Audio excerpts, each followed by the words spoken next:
His name is Jesus. Look at this is what I pray. In the black church, the white, Hispanic, because see there's a lot of that still, right? That's okay, I guess. I wouldn't want to pastor a church like that, but I'm glad I get to pastor this one. And so there's a great blend here. But see, the church needs to be the church. And so I'm praying for, see, we got a lot of politicians. Oh, man, we got too many politicians. Too many. We need leaders.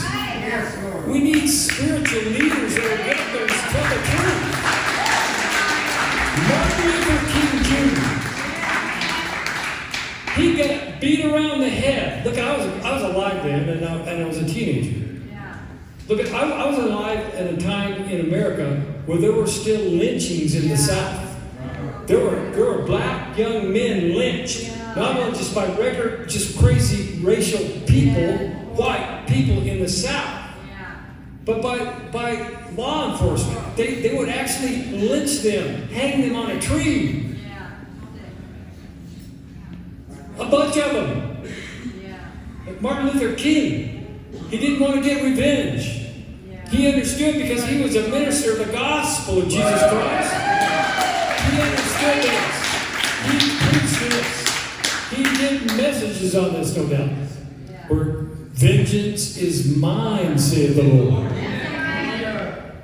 Revenge, that's God's. That's not our business. That's not our business. They beat him around the head. They threw him in jail. And he never gave in to hate. He never gave in to revenge. He continued to peacefully protest. And by 1964, Congress voted in the Civil Rights Act. Amen? That stopped Jim Crow. That stopped all that stuff in the South. It took a while. Because a lot of law enforcement in the South was so corrupt, truly corrupt, lynching people, that we had to send federal troops in there to enforce the Civil Rights Act. Wow. Nonviolent protest, centered in Jesus Christ. Man, that man. Even though I know there's been a lot of things spoken evil of him. But that's what happens to leaders. People always try to shoot him down, right? But man, a great man, because he's the one who kept doing those protests and going to Congress and speaking to him. And the Civil Rights Act came out of it. It was a historic thing, amen? Oh man. We need leaders like him. Amen. In the black community and the white and the Hispanic. We need leaders that would stand up and speak the truth in love. Amen? And be courageous. And be able to take a hit in the head and not get revenge.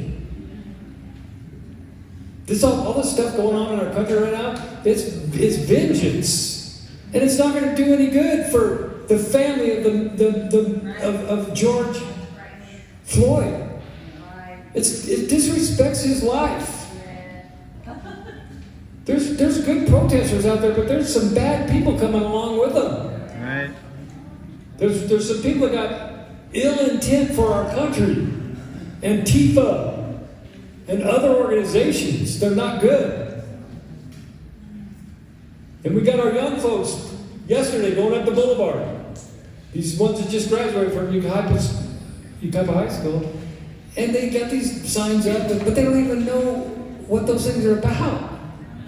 Because they haven't been taught. Listen, here's the answer to it all. It's He. His name is Jesus. That's no joke. So, check it out. Here's our answer. Let's preach Jesus. Let's share Jesus. That we have been given. Let's redouble our efforts. Let's do even more. Let's personally say and really mean it and ask God to make it happen in our lives, that we will be mindful every day of people who need Jesus in the gospel. Amen?